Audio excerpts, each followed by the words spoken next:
The joy of being, the joy of being you, the joy of being divine human exactly as you are, the joy of being you.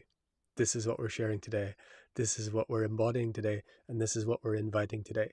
Follow along to join in the joy of being a divine human being. Here we go.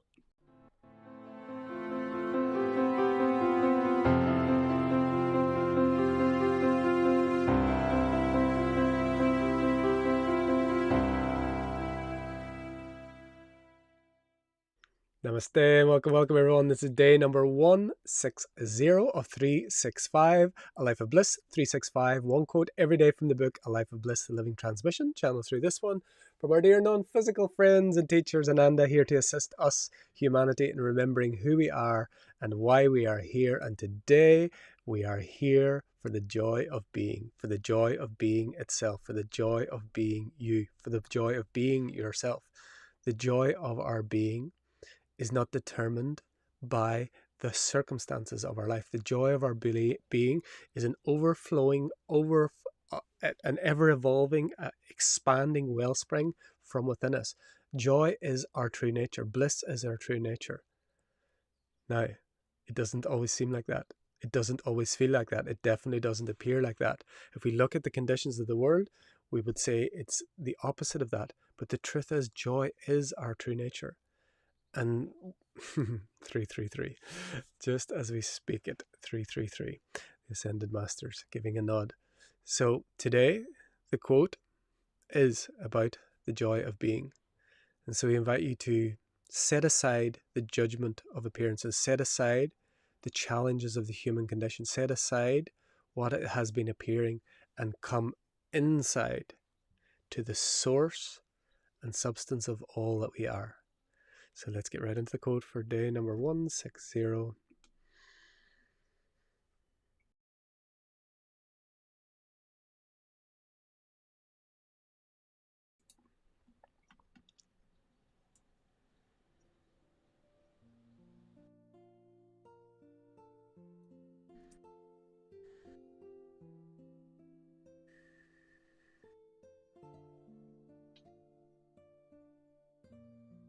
For joy is the language of the soul. Joy is the symphony, the music, the orchestra that plays the triumphant recognition of the joy of being, of the joy of life, of the joy of becoming, of the joy of being a human being, divine human being.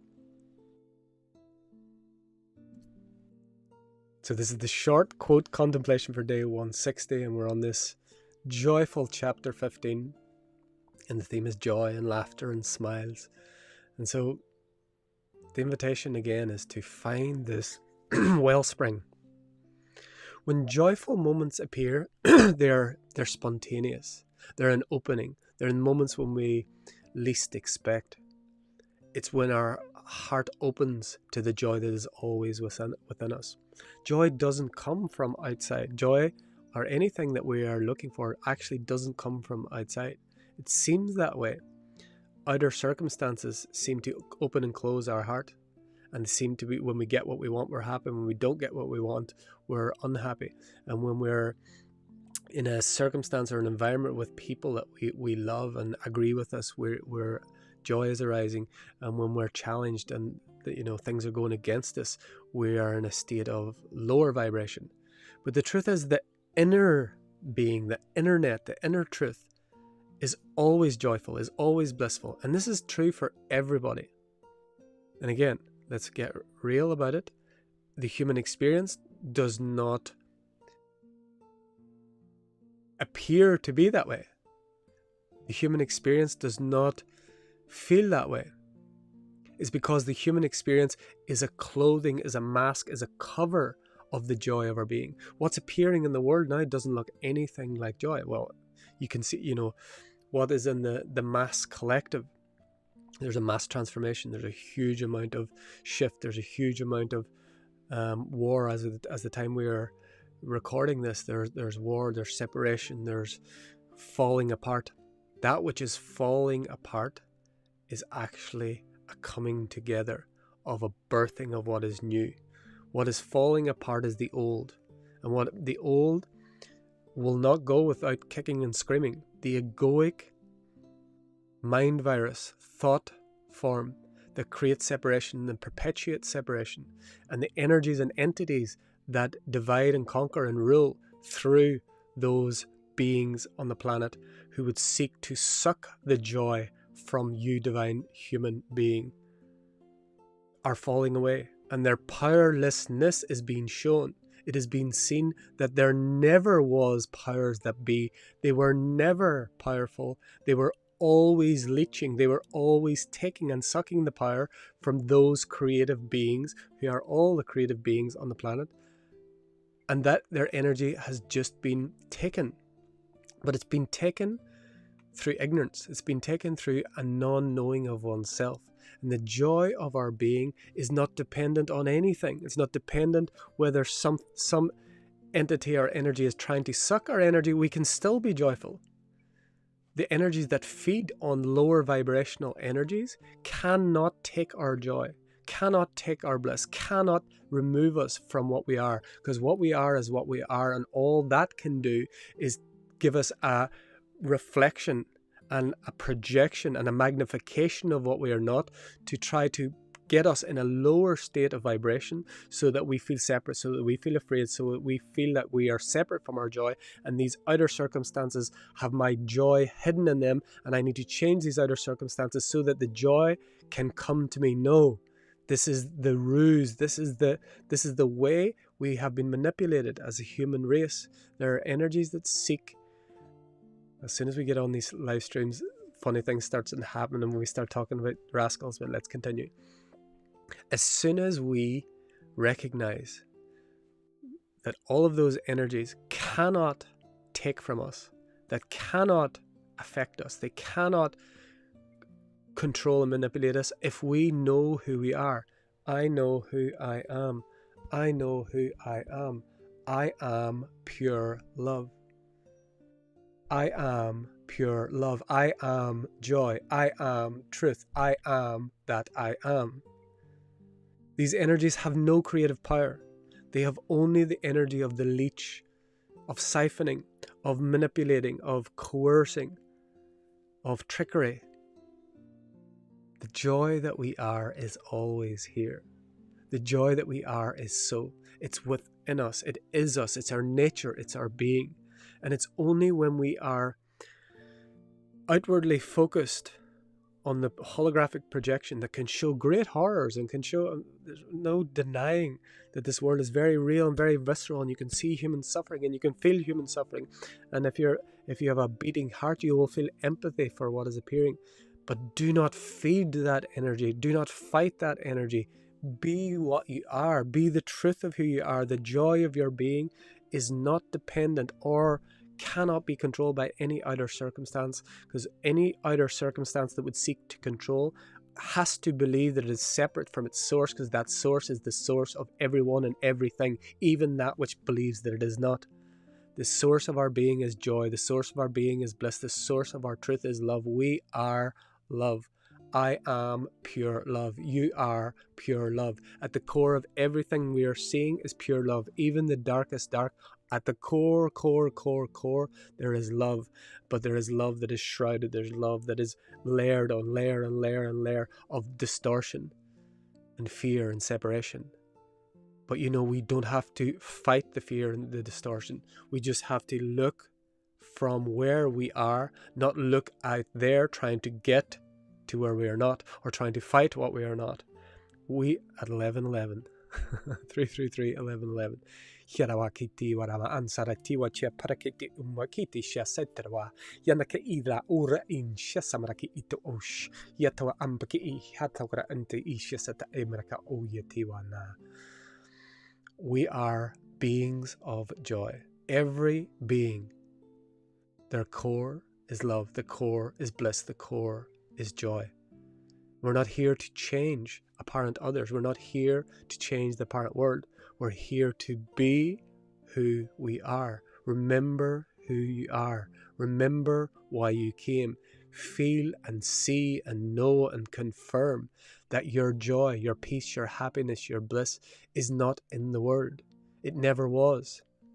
And even when circumstances arose that seemed to bring the joy of your being from an outer circumstance or from a relationship or a thing, it was merely a door that was opening to what was already within, and it just seemed to be coming from the outside. This is the ruse. This is the way this projection works. It has to look real. It has to feel real, or else it wouldn't have any meaning whatsoever. And in truth, as the video we shared this morning, if you haven't seen the video from this morning, we talk about purpose and mission and why we are here, and to how that the meaning of life is zero. There is no meaning to life. We give life its meaning. So there actually is no point to all of this. We make it so. We give it its point. We give it its meaning. We give life its purpose. And so the invitation here in this contemplation is to find the joy of your being within. Find where it is. Every hero's journey, Shiro's journey, starts with a searching and a leaving of the place and going through all adventures and meeting masters and meeting hurdles and overcoming adversity and coming back full circle to find that the answer was always within. All the movies, all of the stories, this hero-Shiro journey, this archetypal journey, it's always to come back home to what is here. And it doesn't mean that we reject the world, and doesn't mean that we bypass, and doesn't mean that we deny. It means that we do not feed this energy that's outside of us that would seek to be fed by us. We feed love. We be love. We share love. We put the joy into the joyless. We see the love in the loveless. We be the light in the darkness. We're not here. The light, when you turn the light on in a room, the light doesn't fight the darkness. The light simply illuminates.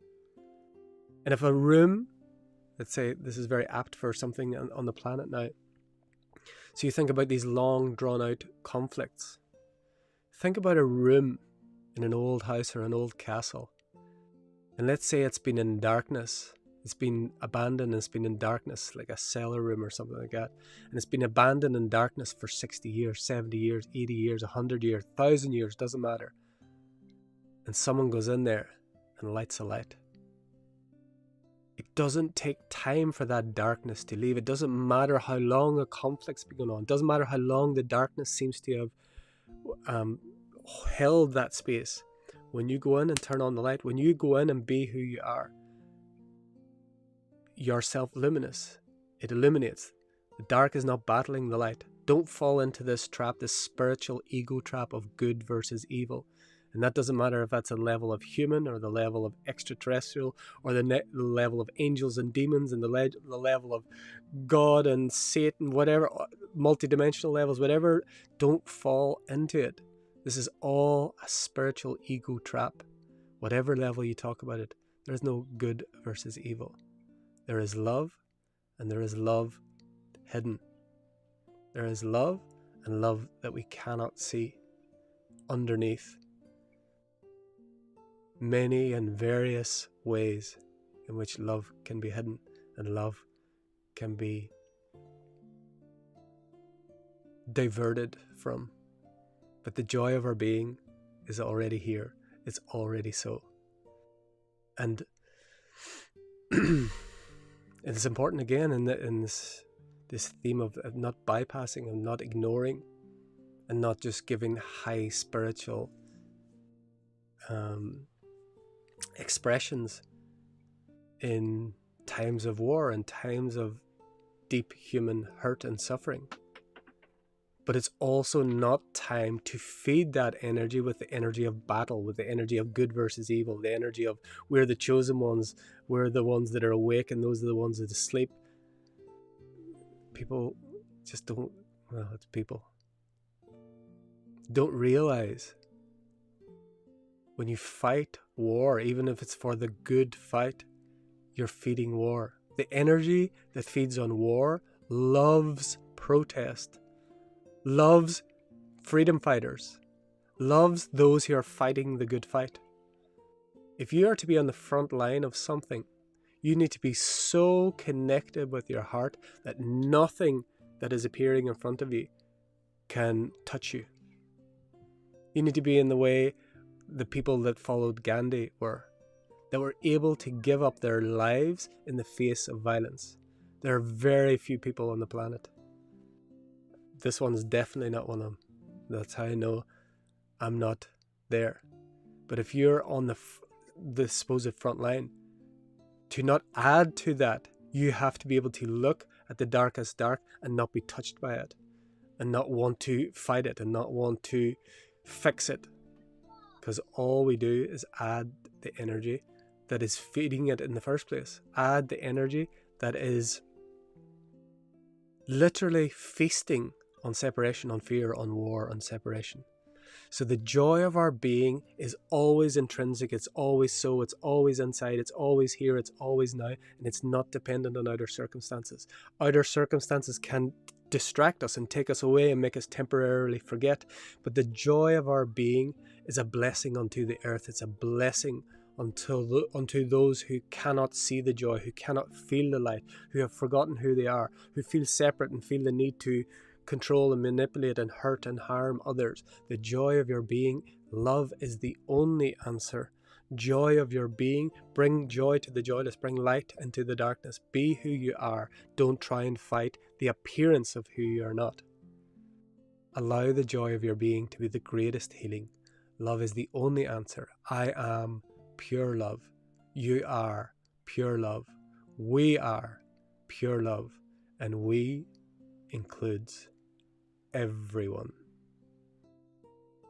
especially those who are displaying and playing the role of anything but love. This is the contemplation for day number 160. And as always, through the joy of our being, we're invited now to drop into sacred silence as we allow what is to be what is, as what is.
So thank you, as always, dear joyful divine being of light. Thank you for joining and investing your sacred attention in this joy of being.